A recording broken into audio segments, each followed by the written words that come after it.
사실 정부 입장에서 보자면 국민들이 손에 삼성 스마트폰을 쥐고 한국 드라마를 감상하다가 현대자동차를 끌고 퇴근해서는 LGTV로 한국 드라마를 보다 잠자리에서는 다시 스마트폰으로 K-팝 가수들의 영상을 보다 잠이 드는 국민들이 있다면 어떨까요? 여기에 특별한 이벤트가 있을 때마다 태극기를 들고 길거리를 뛰쳐나가는 것도 모자라 한국어 배우기가 일상생활인 시민들이 사는 나라가 있습니다. 한국어만 잘하면 월급이 무려 3배나 받을 수 있는 나라, 여기는 한국일까요? 아닐까요?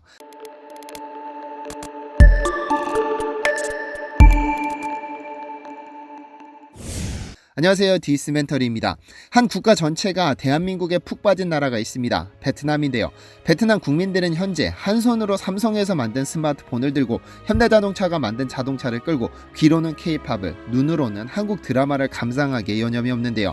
여기에 박항서라는 인물이 축구 대표팀을 맡으면서 사상 최초로 베트남을 피파 랭킹 100위 안에 안착시키고 스치키컵 우승을 차지하는 등 그야말로 지역, 연령, 성별 가리지 않고 범국민적인 영웅으로 추앙받고 있는데요. 이러한 덕분에 베트남에서의 한국의 위상은 그 어느 때보다도 높은 상황으로 일본이 40년 동안 공들였던 외교 분야를 한국은 단 20년 만에 뒤집어 엎으면서 베트남과 한국은 깊은 유대관계를 이어가고 있죠.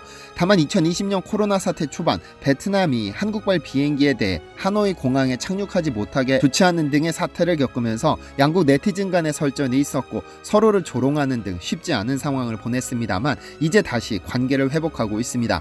최근 베트남에서는 한국어를 배워야 부자가 될 수 있다는 공식이 생겨나면서 베트남에서는 한국어 학원을 넘어 베트남 공영방송에서는 한국어 교육 프로그램을 제작하고 있는데요. 베트남에 부는 뜨거운 한국 열풍을 좀 알아볼까요? 한국인 직장인들에게는 공통되는 루틴 같은 것이 있습니다. 아침에 사무실에 출근해 믹스커피 한 잔의 여유를 즐기는 것이죠. 물론 원두커피나 아메리카노를 즐기는 분들도 많겠지만 꽤 많은 사람들이 여전히 믹스커피를 즐깁니다. 이 믹스커피가 얼마나 맛있던지 외국인들은 안 먹어본 사람은 있어도 한 번만 먹어본 사람은 없다며 한국에 방문하며 몇 박스씩 사가는 것이 일상이 됐습니다.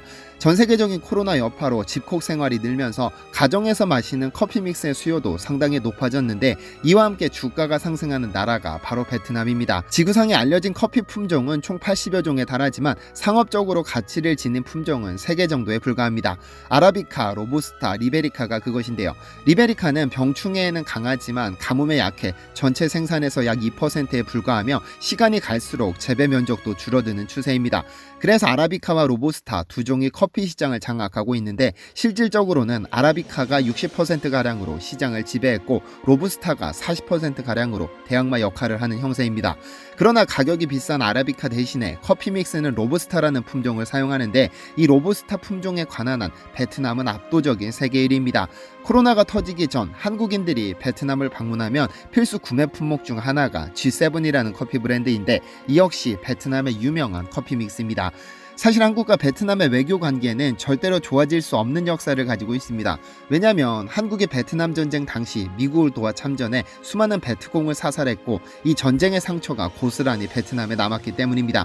여기에 베트남에 파병된 한국의 일부 군인들이 베트남 현지에서 만난 여성과 사랑에 빠져 아이를 낳았으나 이를 책임지지 않는 바람에 수많은 라이따이안이 생겨나기도 했죠. 그러나 이런 아픔에도 불구하고 베트남은 1988년 서울올림픽에 베트남 선수단을 파견하면서 외교의 물꼬가 터지기 시작합니다. 그 후 4년 뒤인 1992년 공식적인 외교 관계를 맺게 되는데요.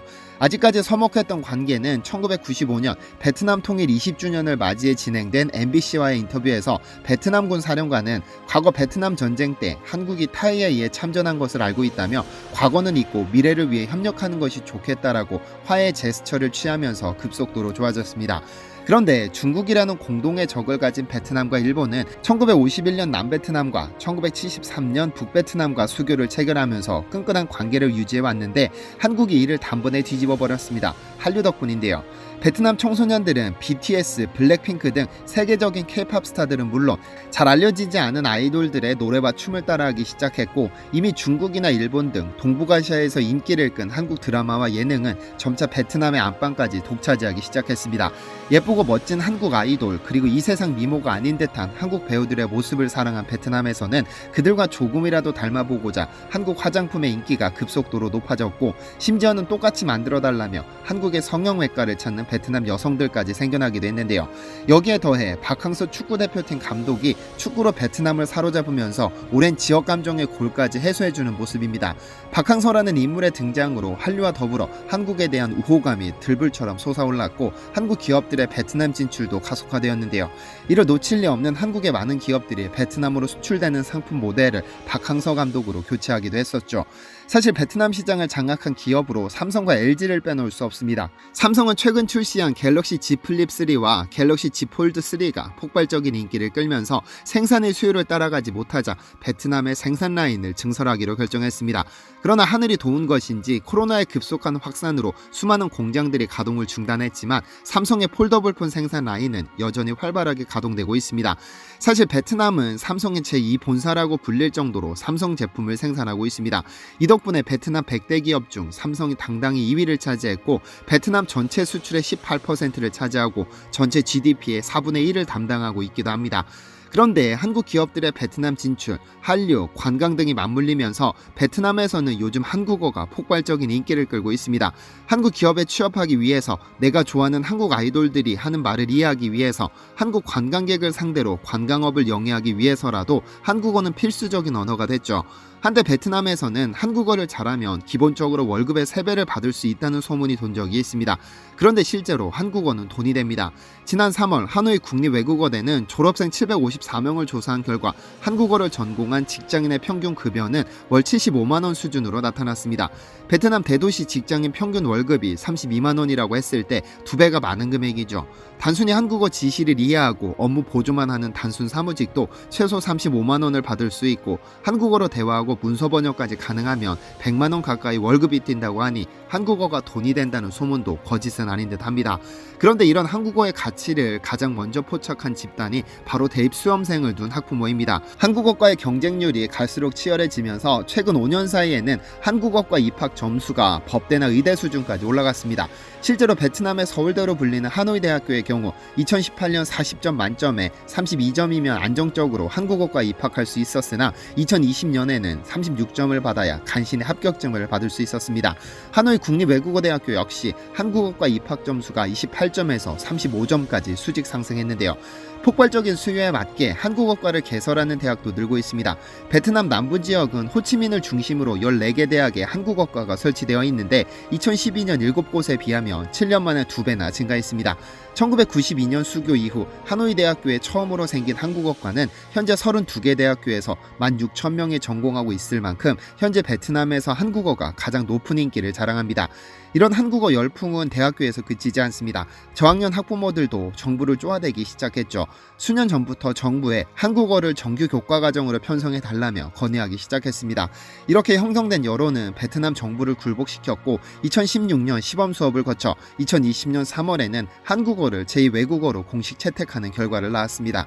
그리고 불과 1년도 지나지 않아 베트남 교육당국은 한국어를 제1외국어의 자리에 올려놨습니다. 배워두면 좋은 외국어가 아니라 영어와 마찬가지로 반드시 배워야 하는 외국어가 된 것이죠. 일본어가 제1외국어 자리를 차지하기까지 10년이 걸렸다는 점을 감안했을 때 이를 불과 1년 만에 달성한 겁니다. 이런 한국어의 인기에 부응하기 위해 세종학당도 움직이기 시작했습니다. 베트남의 세종학당 수를 급격히 늘리기 시작한 것이죠. 현재 베트남에는 22개의 세종학당이 세워졌는데 이는 중국과 같은 숫자로 중국에 비해 영토가 한없이 작은 베트남의 한국어 열풍이 얼마나 거센지 직관적으로 알 수 있는데요. 그리고 얼마 전 세종학당은 베트남에서 대단한 계획을 발표합니다. 바로 공영방송을 통해 한국어를 가르치겠다는 것이었죠. 지난 9월 1일 세종학당은 베트남 교육공사 VTN과 합작으로 한국어 교육 프로그램을 제작해 방송한다고 밝혔습니다. VTN은 한국의 EBS와 같은 교육방송으로 베트남 공영방송에서 한국어 교육 프로그램을 제작한 것은 이번이 처음입니다. 프로그램 제목은 한국어로 말해봐요로 정했는데 이 프로그램은 한국어를 처음 배우는 사람들을 위한 것으로 총 20회 분량으로 제작했습니다. 9월 15일 첫 방송을 시작으로 매주 수요일과 금요일 저녁 6시 30분부터 30분간 방송됩니다. 한류는 이제 잠깐 불고마는 트렌드가 아니라 한류 팬들의 삶 곳곳에 침투하기 시작해 한국어라는 한국인들의 정신까지 전 세계에 널리 알리고 있습니다. 우리나라에서 학생들이 영어를 배우기 위해 엄청난 사교육비를 투자하는 것처럼 이제 우리 한국어를 배우기 위해 베트남 등의 동남아 국가에서는 사교육비를 투자하기 시작했습니다. 이를 시작으로 전 세계 더 많은 국가에서 한국어를 제1외국어로 채택하는 계기가 되었으면 좋겠습니다. 시청해주셔서 감사합니다.